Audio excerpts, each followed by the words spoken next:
Hang in there. We'll push through. Philly. All right. A lot of trades here from Howie Roseman. Howie was really working the board here. So there was an argument on Twitter from a guy that I'm not going to mention his name because I'm not a fan of his work. But they were saying that, Howie Roseman has a tendency to just leverage the consensus board. That's why his drafts are held in such high regard. And, I'm not sure where Jalyx Hunt was on consensus boards. I don't know where, some of those players were on consensus board, including his starting quarterback. You know what I'm saying? Like, I don't necessarily buy that. But looking at this draft top to bottom on a team that had a handful of needs, right? I think they managed to address all of them. They should be right back in the thick of things. What do you think, Hadley? Yeah, I thought they addressed the needs. We know the DBs was a big need. They had some aging cornerbacks with Slay and Bradbury. So you added Quinyon Mitchell and Cooper Dejean, two guys in the secondary. Mitchell, what he did pre-draft process was just ridiculous, man. He went to the Senior Bowl, checked a lot of boxes, showed that he could play man-to-man defense, sticky. We knew he had the ball skills already, and then he went to the combine and ran a 4.3 40. So, first corner off the board, wasn't surprised about that. And it's a big position of need for the Philadelphia Eagles, like you said. Who would you say is the best receiver you've ever had? Probably Steve Nash and San Jose State and Marvin Harrison. Quinyon, how do you feel your game translates? What are you expecting to show scouts and everybody this week? I can do everything. College player today, you know what I'm saying? And man, pretty much press man, that's a big sport. Sure I can play press man, sure I can play be in my zone, you know what I'm saying? UT sent a lot of guys to the NFL lately on defense. What's it about Coach Harris's defense that translates to you think? He just get us ready for the next level for real. He really give us a defense, you know what I'm saying? Y'all got to make the check, y'all got to do this, y'all got to do that, you know what I'm saying? Put the defense in hands. We had a veteran secondary, you know what I'm saying, making a lot of checks. What do you feel is your biggest strength? I like to get the ball. I got to touch that ball, you know what I'm saying? Got to hit it, got to knock it down, got to catch it, you know what I'm saying? I feel on that football. Speaking about the ball, one thing I noticed when I watched your film last week is I felt a tendency to play the receiver a little more than the ball. But once you got to the receiver, you attack that ball. Like, what about your technique? Like, when the ball's coming your way, how do you kind of approach that? Yeah, so really, you know what I'm saying, when you see the run down the field, you know what I'm saying, you got to get to the man before you look for the ball. You don't get position. So you get to the man and look for the ball, you know what I'm saying. I think our coach said every ball that's thrown to you is worth $2.5 million. You're thrown out against a lot of different wide receivers today. Any personal favorites that you liked going up against or just had a good time competing against? All of them, you know what I'm saying. Coming in here, you know what I'm saying, talking about competition and all that. So, you know what I'm saying, I want to be the best. I think Jim Nagy said 50% of the draft here. So you want to get some guys that want to be in the league. So. Yeah, Quinyon, who are some of your favorite current NFL corners and why? I watch a lot, so Darius Slade, Pat Surtain, Trayvon Diggs, Marshawn Lattimore. Just a lot of guys. I'm probably missing some guys too. But some good names, though. Some good names. Schematically, was there a reason why Toledo played as much off coverage as they did? That was really my choice for real. Right. I feel like that gave me a lot of more chances. You know what I'm saying? Play the ball. Right. You know what I'm saying? Get my hands on the ball and make a difference on the game. Okay. And then Cooper Dejean. I always looked at him as a safety nickel hybrid. The depth chart right now has him as a nickel corner, so I think that's a good spot for him there. He's a first-round talent, so dropping him into the second round, I think that came with pretty good value there. So you showed up that secondary with your first two picks, excellent from the Eagles. And then you got Jalyx Hunt in the third round. It's an edge guy. We saw him at the Senior Bowl. I think he's more of a stand-up edge. I've seen him play like a nickel over the slot also on that defense. And he's kind of raw. He's a former safety prospect, so he needs to be molded a little bit. I don't think he'll see the field quite as much early on, but you know how the Eagles do it. Nolan Smith, he was a first-round pick, and he hardly saw the field last season. So I don't expect Jalen Hunt to see the field initially.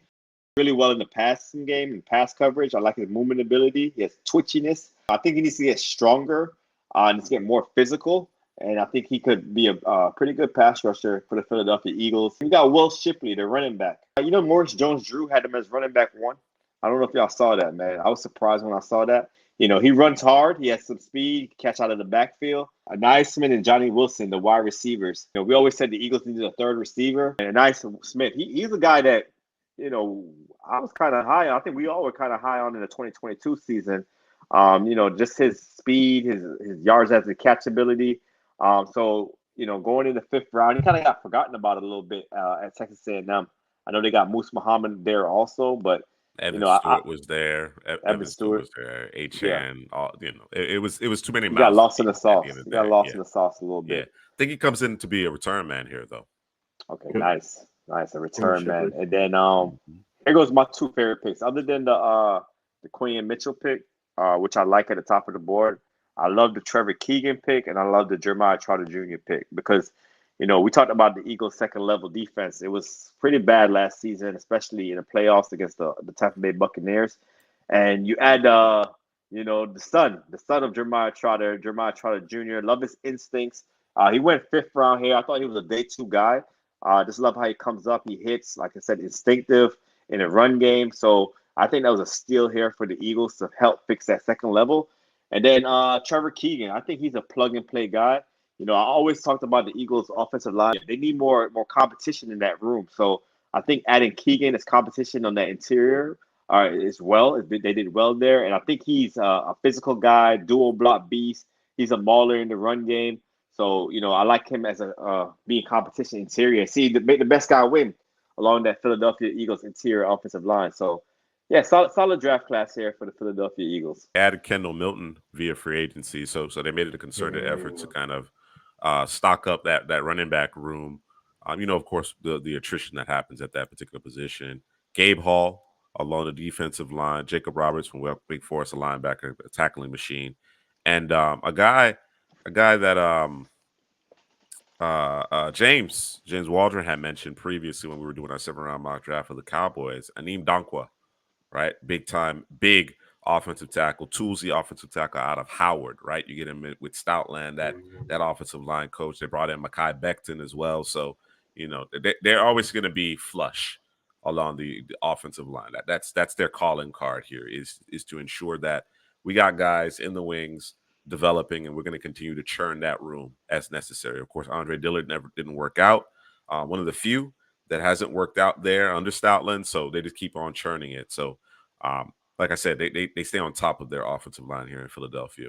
They definitely have competition there to kind of push those guys to see how that's going to work out. I like Keegan as well. Like you said, Jeremiah Trotter at home. That was just a match made in heaven. That linebacker position, he should shore that up in terms of the run game, most definitely. So they won't get a Moho ran through them like they did in the playoff game. And then Anias Smith and Johnny Wilson in terms of the receiver position just kind of gives them two different kinds of elements. Anias Smith definitely going to be a special teamer. I think also Will Shipley. And again, like I spoke about, he can return kicks too. Drafting those corners, those extra corners, those safeties. Excuse me, the corners, the running backs and the receivers. It's not just to play that specific position. It's also about the special teams. So I think that again, that may be taking effect here. And Will Shipley, just in terms of his ability, he does hang behind his blocks nice, and then he can work off those blocks. He has that I call it quicks to power in terms of a lot of short yardage. He does very well in that area as well. I wouldn't expect that, but that's what he kind of offers from that standpoint. They got Cooper Dejean out there at the nickel position, which is where we thought he should be nickel or safety. So that they're sliding him in there. I think him and Vontae Maddox going to have to battle that out. And I wonder, I'll be interested to see how that turns out. And then obviously got Quinyon Mitchell in the first, and that's automatic day one starter. Period. Yeah, I think and the chat reminded us that they managed to add third, fourth, and fifth round picks next year because of the way Howie Roseman was working the board. So again, Sick, bro. all that talk about consensus boards and this, that, and the other, like that don't help. That don't help you manipulate the draft board. That doesn't help you stack up draft picks. You understand what I'm saying? So, great job from that perspective. Again, just making sure that those positions that require additional time to develop, they've given themselves that opportunity. And then they have the requisite depth. The eyesore again was the second level of the defense. Maybe you can address that a little bit earlier. But again, Jeremiah Trotter Jr. we thought was a day two guy. You get him in the fifth round, it's hard to argue with that. I know they've done a couple things in free agency as well. So Eagles should be right back in the thick of things with some decent, play calling from their coordinators and putting guys in position to be successful. The talent is there for sure. So good job here by the Eagles.